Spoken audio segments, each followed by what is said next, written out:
We are going to talk a little bit about a subject that these days is becoming so popular, and that is meditation, of which there are so many forms. It's becoming so popular because people are looking not just from a book to read and to keep repeating verses. They are looking for something inner, for something that where we go into silence and we calm ourselves down, and from there something takes birth, like a new resurrection, so to speak. Love starts emerging, but it can be a slow process. It takes a bit of perseverance, it takes self-awareness, but in the end we get there more and more and more, and it doesn't need for it to be a termination, a point where you arrive and that's it. You don't need to ever do any more. We are still human and we keep learning.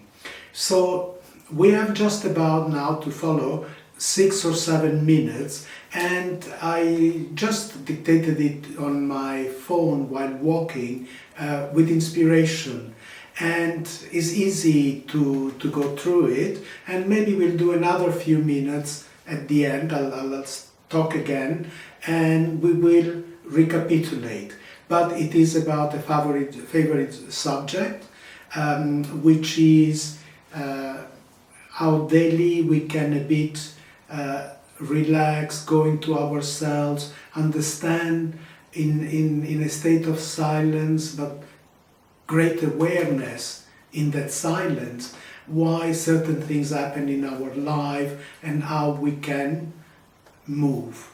So let's go for it, and then we'll, as I said, we will terminate the video with a little goodbye and recapitulation.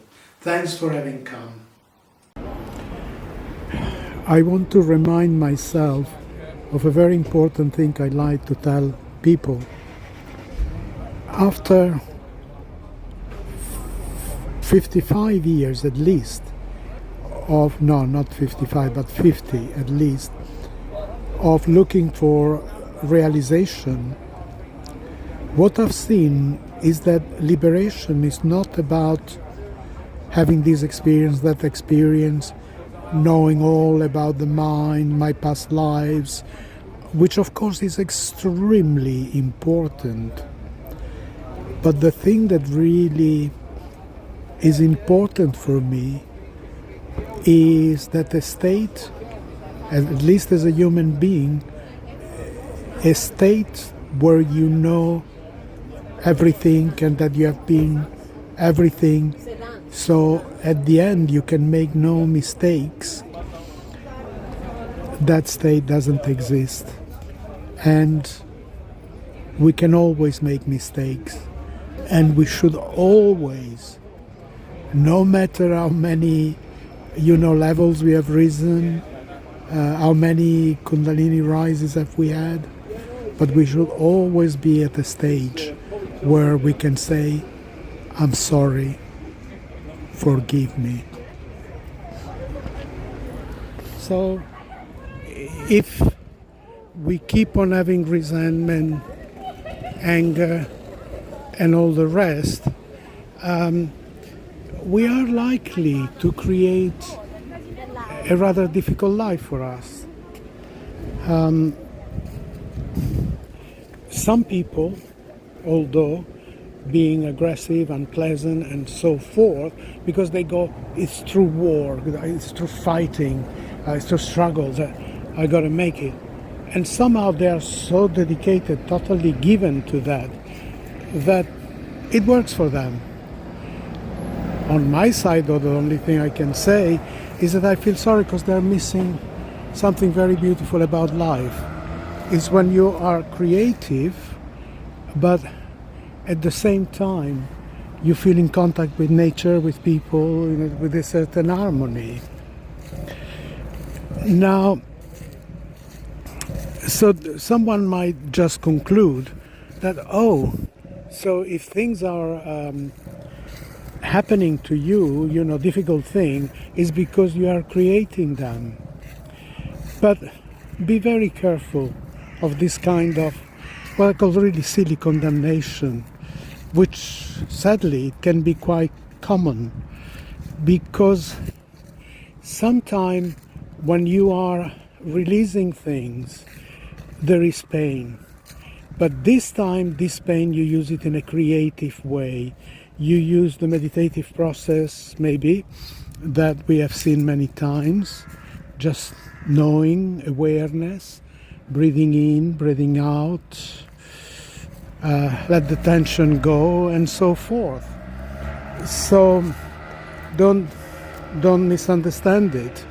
It doesn't mean that because you are rich, you've been really good person, and because you are so-called poor, you are a very bad person. No, maybe you, as a poorer person, you are reaching liberation.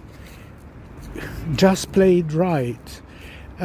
Sometimes certain things kept happening to me that were a bit painful, and with meditation, with reflection, I suddenly realized that it contained a lot of my past in there, and a lesson that needed to be learned.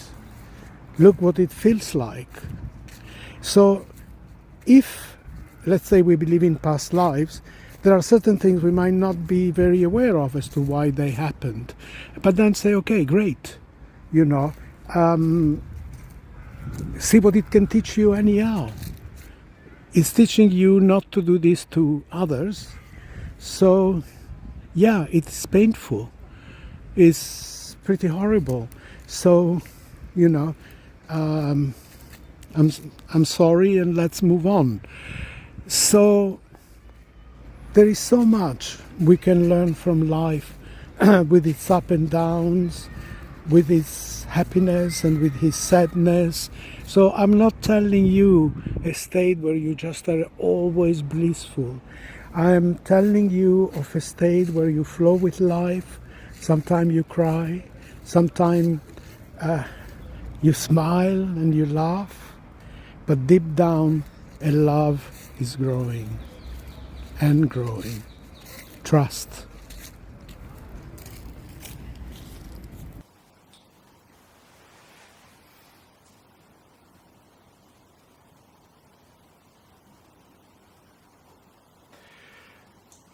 In a few minutes, I have shared with you what for me has been 55 years of my life, nearly 60, as I started meditating in India when I was barely 18, in my years of travel and stay and learning there.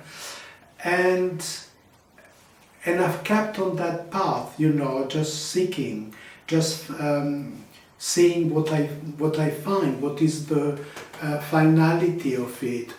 And I have to say that, when I came back for a few years, I was teaching meditation, but then for 50 years I've stopped teaching. It's only recently where I feel, happily grounded in what it means to me. I mean, life still can be difficult, can be painful. This never changes. This is the dimension in which we live. But we can live with it better, in a more creative way, in a more understanding way, and which doesn't mean, some people misunderstand all the time, we are, oh, here, darling, it also means sometimes that I say no, no, no, no, no. But it comes at the end by being something which can be quite loving and quite creative too. And in this process of sometime accepting, of sometime saying no thanks, where we understand ourselves more and more, then we start finding what is the meaning of that piece. It's not in any books so much, but mostly it is here. And when you start doing that, penetrating into that, expressing that love, then you'll be very happy of any effort you have made to get there. So, hope to see you soon. Have a happy life. Even when it hurts, it can still give you so much and so much learning.